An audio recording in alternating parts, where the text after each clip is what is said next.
Hello मेरे प्यारे बच्चों, तो आज हम अपनी नेक्स्ट क्लास में हैं सेकंड सैंपल के साथ। और हमारा टारगेट क्या है? वही सेम प्रीवियस क्लास वाला MCQs, क्योंकि हमारा मेन मोटिव है इन क्लासेस का to get all the 16 marks from the section A. छीन के ले लेंगे सारे मार्क्स, ठीक है?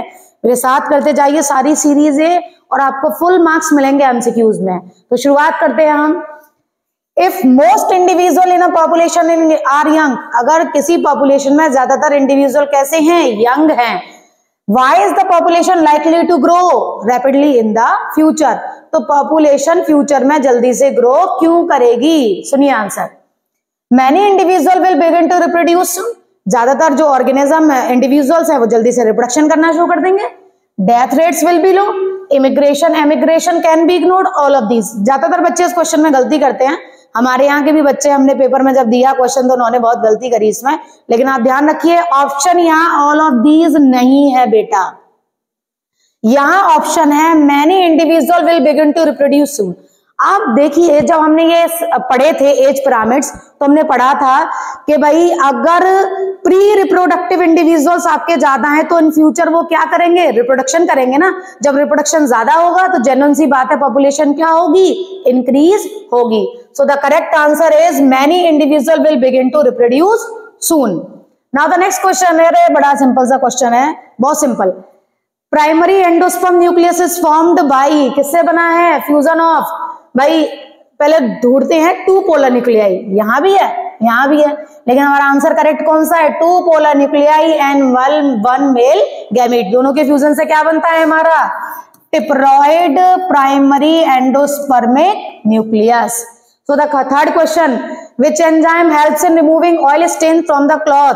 कौन सा एंजाइम है? हमने पढ़ा है चैप्टर में, थर्ड यूनिट में, microbes used in human welfare, कि भाई हम जो डिटर्जेंट फॉर्मुलेशंस होते हैं, जो डिटर्जेंट हम घर में यूज करते हैं, उनमें कौन सा एंजाइम ऐड करा जाता है?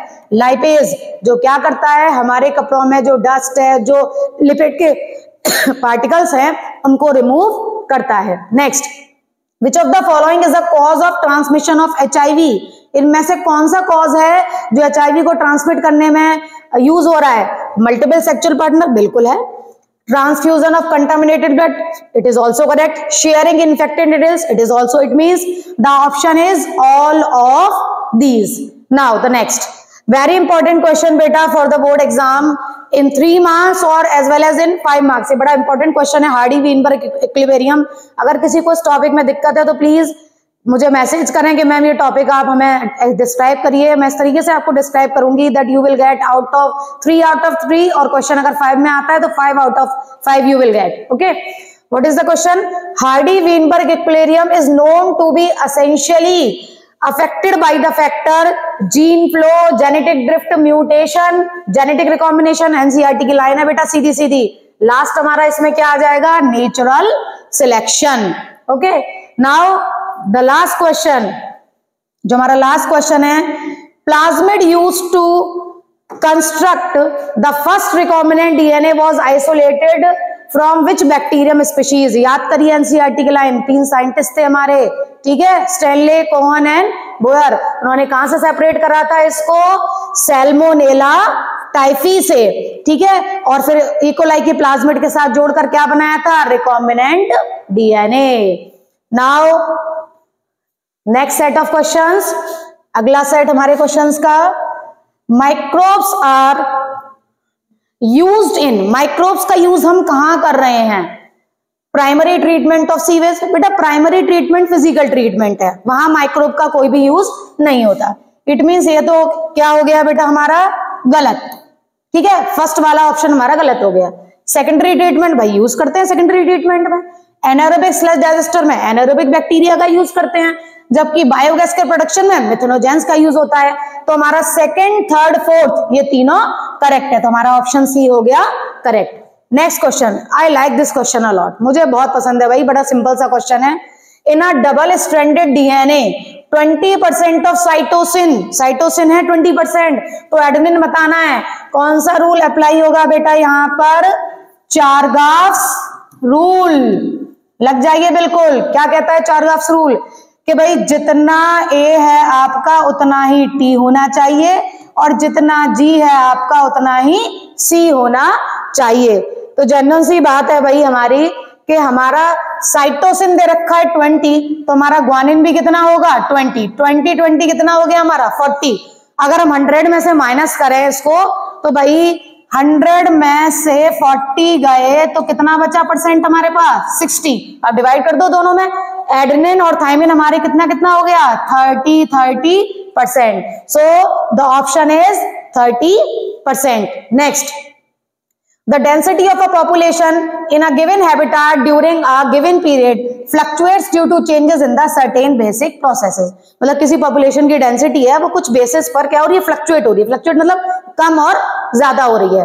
तो ये एक फ्लो चार्ट दे रखा है, इसमें बताना है ज्यादा प्लस का साइन किसको इंडिकेट करता है इंक्रीज होने को, और माइनस का साइन किसको इंडिकेट कर रहा है डिक्रीज होने को। तो इंक्रीज कैसे हो रही है और डिक्रीज। ऑप्शन देखते हैं। ए नेटिलिटी मतलब बर्थ, जेन्युइन सी बात है बर्थ से प्लस होगा। मोर्टेलिटी मतलब कम होगा, मतलब ये हमारा ए ऑप्शन करेक्ट है। बी क्या कह रहा है immigration inside, I for immigration I for inside मतलब ऐड हो रहे हैं नंबर, बिल्कुल सही है। Emigration E for emigration and E for exit मतलब ऑर्गेनिज्म बाहर निकल रहे हैं, मतलब हमारा ए ऑप्शन भी सही है बी भी सही है और आंसर हो गया हमारा करेक्ट बोथ ए बी। अब आते हैं अपने नेक्स्ट क्वेश्चन पे। भाई डाइहाइब्रिड क्रॉस का ये क्वेश्चन बड़ा इंपॉर्टेंट है, आपको जरूर करके जाना है। हमारा third law of Mendel, law of independent assortment based on the dihybrid cross. ठीक है, अब क्या कह रहा है कि पन्नेट स्क्वायर दे रखा है, बताइए कि इसमें जो प्लांट एच है ये वाला, ये इसके जैसा दूसरा कौन सा है। अब पहले तो एच पता करो तब दूसरा पता होगा। तो एच किससे बनना है इसके और इसके फ्यूजन से। तो एच क्या है हमारा आर आर और वाई वाई, ये है हमारा। अब भाई इसके जैसा दूसरा कौन सा है, चलो देखते हैं। तो हमें मिल जाएगा ये और ये, इसके और इसके फ्यूजन से क्या बनना है हमारा N R R Y Y. So the answer is correct here. Now the next is match the column 1 with column 2 and select the correct option from the given codes. Given code से आपको क्या करना है, इसको पता करना है कि कौन सा ऑप्शन जो है आपका सही है। ठीक, तो देखते हैं एक बार।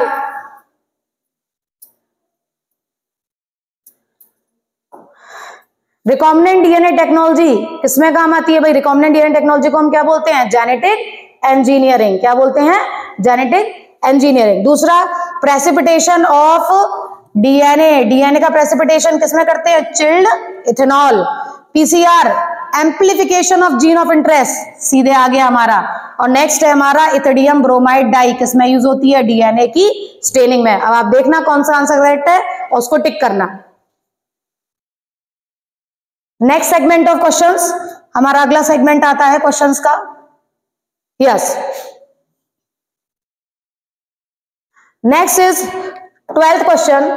ये टेबल दे रखी है स्पर्मेटोजेनेसिस और स्पर्मियोजेनेसिस में, आपको बताना है इसमें से कौन सा इनकरेक्ट है। सीधे आ जाओ, haploid structure into another haploid. भाई ऐसा कब होता है, स्पर्मेटोगोनिया कैसी होती है डिप्लॉइड, स्पर्मेटोजोआ कैसा होता है हैप्लॉइड। तो डिप्लॉइड हैप्लॉइड में चेंज हो रहा है ना।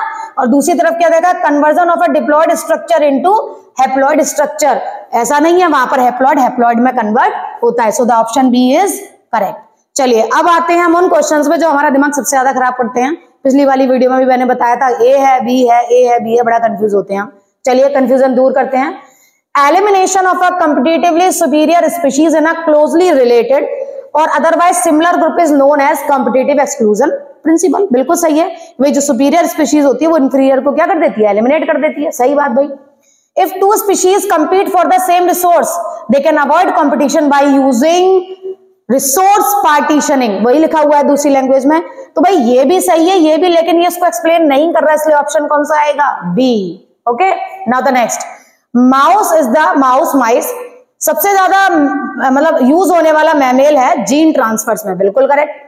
माउस पोजेसेस फीचर, उसमें क्या फीचर है शॉर्ट इंस्ट्रस साइकिल है, जेस्टेशन पीरियड भी छोटा है, जनरेशन टाइम भी छोटा है, और एक बार की प्रेगनेंसी में कई ऑफस्प्रिंग प्रोड्यूस करता है। तो क्यों यूज कर रहे हैं इन्हीं रीजंस की वजह से, तो it is A. Assertion reason both are correct and reason is the correct explanation of assertion. Next, ये डायग्राम दे रखा है जो आपके मेंस्ट्रुअल साइकिल को बता रहा है, और उसके अकॉर्डिंग हमें असर्शन रीजन दे रखे हैं। असर्शन क्या कह रहा है? द हार्मोन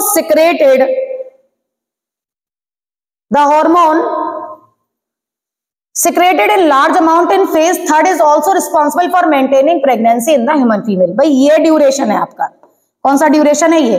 तो भाई ये हमारा किसको शो कर रहा है? हमारी ल्यूटियल फेज को इंडिकेट कर रहा है, जहां पर क्या है, प्रोजेस्टेरोन लार्ज अमाउंट में बनना है, तो जेन्युइन सी बात है प्रेगनेंसी मेंटेन रहेगी। असर्शन क्या है हमारा? करेक्ट। अब कॉर्पस ल्यूटियम सिक्रेट प्रोजेस्टेरोन इन फेज, अरे भाई असर्शन में कह रहा है कि थर्ड में हो रहा है ऐसा, जबकि रीजन क्या कह रहा है? फर्स्ट में, जबकि फर्स्ट क्या है हमारी? मेंस्ट्रुअल फेज है। तो assertion is true, reason is false.